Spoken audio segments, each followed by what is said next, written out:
que ceux qui croient en lui aient la vie éternelle. Gloire et louange à toi, Seigneur Jésus. Le Seigneur soit avec vous. Et avec votre esprit. Évangile de Jésus-Christ selon Saint Jean. Gloire à toi, Seigneur. En ce temps-là, Jésus disait à Nicodème, « De même que le serpent de bronze fut élevé par Moïse dans le désert, ainsi faut-il que le Fils de l'homme soit élevé, afin qu'en lui, tout homme qui croit ait la vie éternelle. Car Dieu a tellement aimé le monde qu'il a donné son Fils unique, afin que quiconque croit en lui ne se perde pas, mais obtienne la vie éternelle. Car Dieu a envoyé son Fils dans le monde, non pas pour juger le monde, mais pour que par lui le monde soit sauvé. Celui qui croit en lui échappe au jugement, celui qui ne croit pas est déjà jugé, du fait qu'il n'a pas cru au nom du Fils unique de Dieu. Et le jugement, le voici. La lumière est venue dans le monde, et les hommes ont préféré les ténèbres à la lumière, parce que leurs œuvres étaient mauvaises. Celui qui fait le mal déteste la lumière. Il ne vient pas à la lumière, de peur que ses œuvres ne soient dénoncées. Mais celui qui fait la vérité vient à la lumière, pour qu'il soit manifeste que ses œuvres ont été accomplies en union avec Dieu. Gloire et louange à toi, Seigneur Jésus. Acclamons la parole de Dieu. Louange à toi, Seigneur Jésus.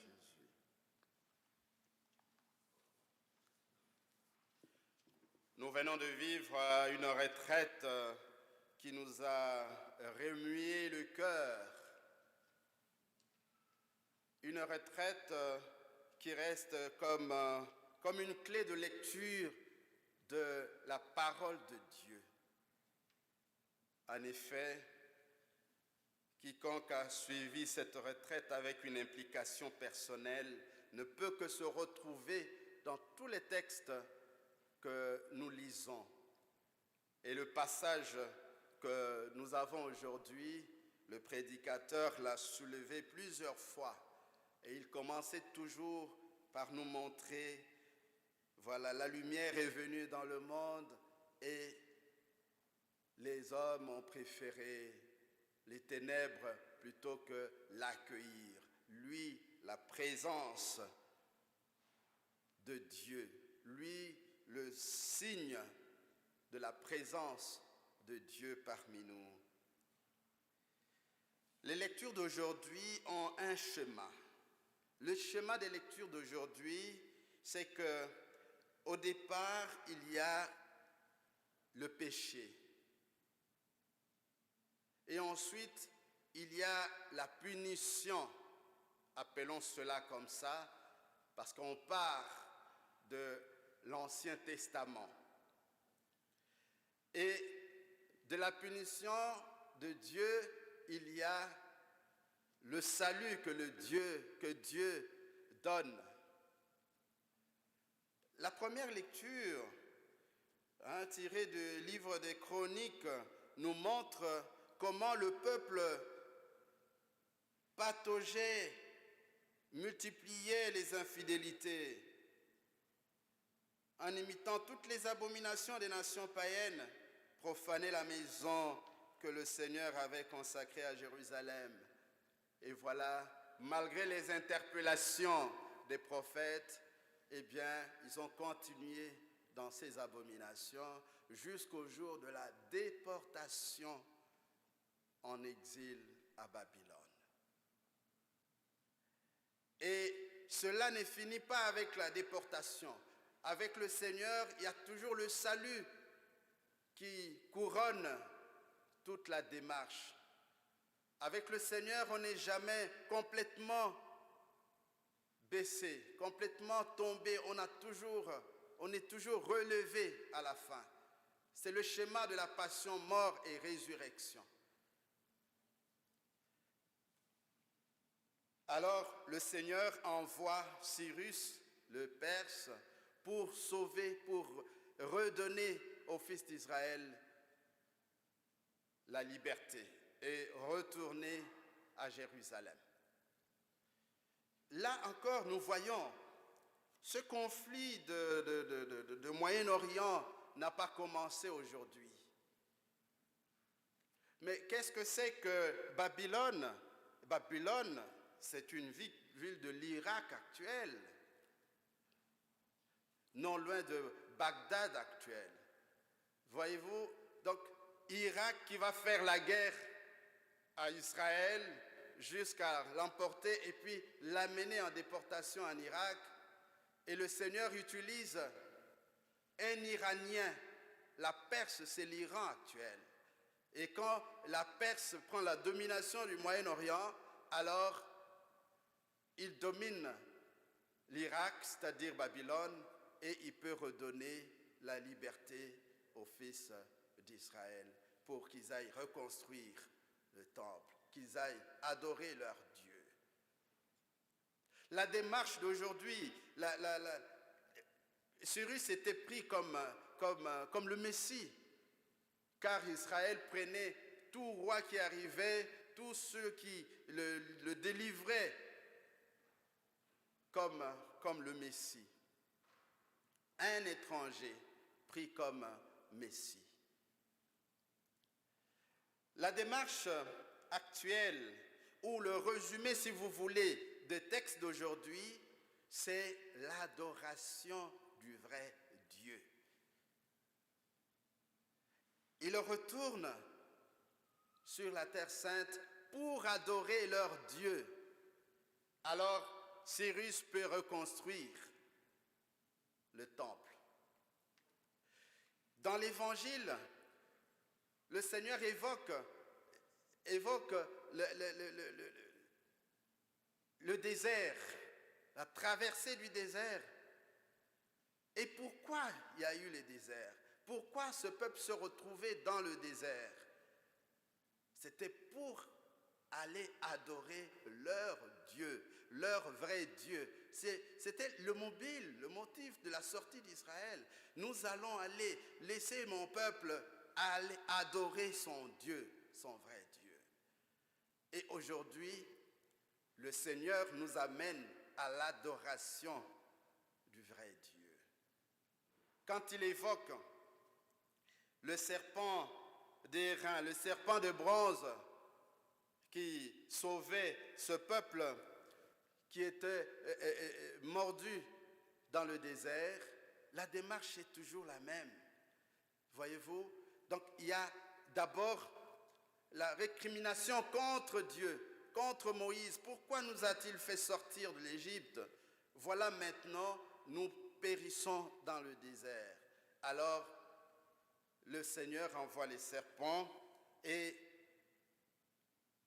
alors quand il y a des serpents à la morsure mortelle, ils vont demander à Moïse, supplie pour nous le Seigneur Dieu pour qu'il nous sauve. Alors Moïse peut se faire un serpent. Dieu lui dit de se faire un serpent de bronze qu'il met sur un mât à côté d'un bâton. Tous ceux qui étaient mordus pouvaient regarder ce serpent et guérir. Le texte nous dit pas tous, ceux qui regardaient guérissaient. Et ça, c'est très important. C'est là la liberté de Dieu. Dieu nous laisse libres de choisir notre salut. Et le Seigneur nous dit, ce serpent d'airain, c'était bien la représentation anticipée de la croix. Quand vous aurez élevé le Fils de l'homme, alors vous saurez. Tous ceux qui regarderont, alors seront sauvés. qui regarderont la croix. Quand je serai élevé de terre, j'attirerai à moi tous les humains. Mais ce jour-là, combien le Seigneur a-t-il attiré sur la croix? On ne voyait que quelques femmes et de ses disciples, un seul. Mais il dit, tous ceux qui regarderont. Et c'est aujourd'hui que cette parole s'applique. C'est aujourd'hui que cette parole s'applique, car nous avons à regarder la croix du Christ. Ce qui guérissait en réalité, ce n'était pas le serpent. Notre prédicateur, en commentant ce passage, nous l'a dit, l'abbé François Kibwenge. Il nous a dit que ce n'était pas le serpent qui guérissait, mais c'était la foi qu'il mettait dans la guérison que devait procurer ce regard. La croix du Christ ne va nous guérir, ne va nous sauver que par la foi. Et c'est ce que Saint Paul nous dit dans la deuxième lecture. C'est bien par grâce que vous êtes sauvés. Avec lui, il nous a ressuscités, il nous a fait siéger aux cieux dans le Christ Jésus. C'est bien par la grâce que vous êtes sauvés et par le moyen de la foi. Cela ne vient pas de vous, c'est le don de Dieu. Cela ne vient pas des actes, personne ne peut en tirer orgueil. C'est Dieu qui nous a fait, il nous a créés dans le Christ Jésus. C'est lui. Tout ce que nous vivons aujourd'hui, tout ce que nous pouvons faire aujourd'hui, eh bien, si nous le faisons par le moyen de la foi, alors nous allons être sauvés. Tout le monde, tout le peuple, tout le monde a son serpent de bronze. Mais quel est mon serpent de bronze aujourd'hui que j'ai à regarder quand je suis dans la morsure du péché, quand je suis dans la souffrance? Quel est mon serpent de bronze? Les Grecs avaient leur serpent de bronze. Le caducée. Le caducée qui est resté jusqu'à aujourd'hui l'emblème des médecins ou des pharmaciens. Vous voyez dans leur voiture un bâton avec le serpent. C'est le caducée, le dieu grec de la guérison et de la renaissance. Et ça rappelle un peu le serpent de bronze. Et ça nous rappelle à nous les chrétiens la croix du Christ. Le Seigneur nous invite aujourd'hui à savoir le suivre et savoir que nous avons à mettre notre foi dans la croix. Paul nous dit, oui, c'est scandale, folie pour les Grecs, scandale pour les Juifs, mais nous croyons à ce Messie crucifié. Et Paul va jusqu'à nous dire que dans sa souffrance pour nous, eh bien, il mène à son achèvement ce qui a manqué sur la croix du Christ. Est-ce que quelque chose a manqué sur la croix du Christ? Nous le lisons dans Colossiens 1, 24. Je complète ce qui a manqué sur la croix du Christ. Rien n'a manqué sur la croix du Christ.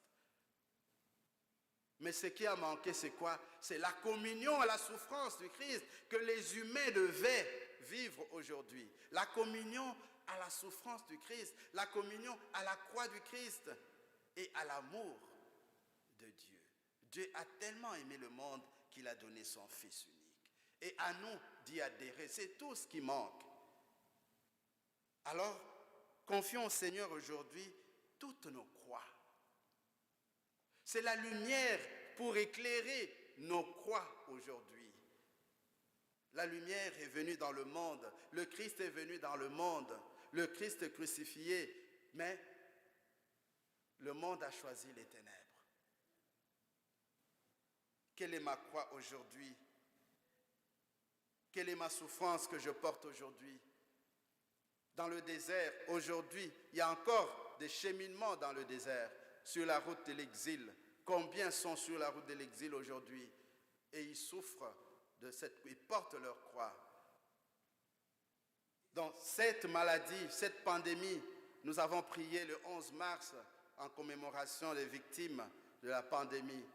C'est peut-être nos morsures aujourd'hui. Et comment regardons-nous la croix du Christ? Quelle est la croix du Christ qui nous présente aujourd'hui? S'il n'y a pas de médicament pour se guérir, peut-être le vaccin est cette croix que nous avons à regarder pour nous sauver. Et nous ne pouvons le faire qu'avec la foi. C'est libre. Nous sommes libres de choisir ou de ne pas choisir le vaccin. Mais si nous savons que nous allons être sauvés en le recevant, alors c'est notre foi qui va nous guérir. J'ai un ami médecin, le docteur Thubo Mukaba, qui m'a dit un jour, Père, vous savez que même la guérison que nous portons aux malades dans les hôpitaux, c'est d'abord une question de foi. Peut-être la foi en Dieu, oui, mais la foi que ce médicament qu'il va recevoir va le guérir. J'ai reçu comme ça une dame qui est venue me voir parce qu'elle faisait des maux de tête. Alors, le docteur lui dit, oui madame, est-ce que, allez-y, prenez les aspirines et puis reposez-vous. Et la dame lui dit, docteur, mais n'est-ce pas, depuis hier, je ne fais que prendre ces aspirines, ça ne me guérit pas. Et le docteur lui dit, bon, d'accord, j'ai une solution pour vous. Alors, il entre, il prend 6 comprimés, il vient, il lui donne, il dit, tu prends 2 maintenant, 2 le soir, et 2 maintenant, 2 à midi, et 2 le soir avant de dormir. Et la dame retourne, et le lendemain, le docteur lui demande, madame, ça va? Oui, docteur, vraiment, vous avez trouvé la solution la meilleure qu'il me fallait. Et le docteur me dit, c'était les aspirines que je venais de lui donner. Mais les aspirines que la dame elle-même ne pensait pas que ça pouvait guérir, mais seulement parce que ça vient du docteur. Alors, la foi qui met dans ce acte. Et là-dessus, je vois encore le serpent des reins. Pourquoi le serpent des reins guérit, soigne, pendant que le veau d'or n'a pas réussi à sauver ce peuple? Le veau d'or était façonné par le peuple lui-même, mais le serpent des reins, ce n'est pas le peuple, c'est Moïse qui le façonne. Celui qui a l'autorité spirituelle. Parfois, dans notre vie, nous avons des actes qui sont posés par ceux qui détiennent une autorité spirituelle, mais nous n'avons pas la foi pour reconnaître l'efficacité, la présence de Dieu à travers cet acte.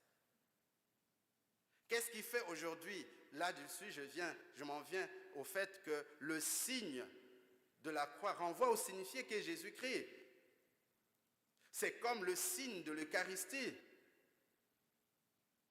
Moi, aujourd'hui, maintenant, je vais consacrer le pain eucharistique qui va devenir corps du Christ.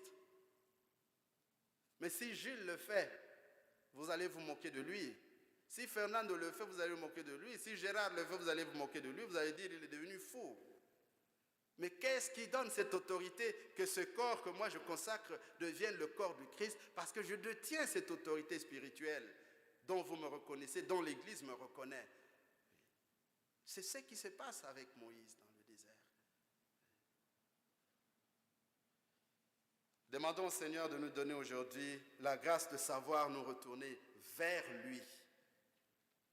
Quand nous sommes dans un état de péché, beaucoup ne croient même plus au sacrement de réconciliation. Je vais aller me mettre devant un humain. Pourquoi? Parce que, et puis, qu'est-ce qu'il ne fait pas? Qu'est-ce qu'il n'est pas? Mais le sacrement, c'est un signe sensible, institué par Jésus-Christ pour nous obtenir les grâces. Et quand c'est fait par une personne qui a l'autorité spirituelle pour le faire, eh bien, le Seigneur nous accompagne ainsi. Et ce que nous disons des sacrements, nous les disons aussi de la croix.